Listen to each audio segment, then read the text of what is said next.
আসসালামু আলাইকুম। আজকে দেখাবো খুব সহজে মাত্র ২টি আলু দিয়ে এবং আটা দিয়ে খুব মজার একটা নাস্তার রেসিপি। প্রথমেই ২টা আলু কেটে টুকরো টুকরো করে নিয়েছি। আলুগুলো ভালোভাবে ধুয়ে সিদ্ধ করে নিব। তারপর ডো তৈরি করে নিব।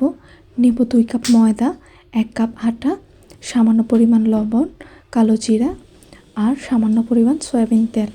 এরপর কুসুম গরম পানি দিয়ে একটু একটু করে পানি দিয়ে আটাগুলো ভালোভাবে গলিয়ে নিব। শেষে তেল দিয়ে ভালোভাবে মাখিয়ে ১০ মিনিটের জন্য আটাগুলো রেস্টে রাখবো। এই ফাঁকে আলুগুলো ছিলে নিব। তারপর পেঁয়াজ, মরিচের গুঁড়া, ধনিয়া পাতা আর সামান্য পরিমাণ গরম মশলা দিয়ে আলুগুলো ভালোভাবে মাখিয়ে নিব। এরপর রুটি বেলে নিচ্ছি একটু বড় করে, আটা একটু বেশি দিবেন।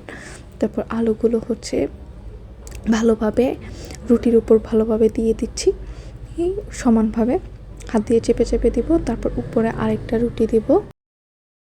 রুটি দেওয়ার পরে এগুলোকে পিস পিস করে কেটে নিব। সবগুলো কাটা হয়ে গেলে একটা একটা করে তুলে নিব। তারপর ভিডিওতে যেভাবে দেখিয়ে দিলাম ওইভাবে গোল গোল করে পেঁচিয়ে এরপরে গোল করে রাউন্ড করে ঘুরিয়ে নিব। এরপর সবগুলো একই রকমভাবে তৈরি করে নিব। তারপর শেষে গরম তেল বসিয়ে এগুলো একটা একটা দিয়ে ভেজে নিব। দেখতেই পাচ্ছেন কত সুন্দর হয়েছে। আমি বেশি ছবি তুলতে পারিনি কারণ বাসায় মেহমান ছিল।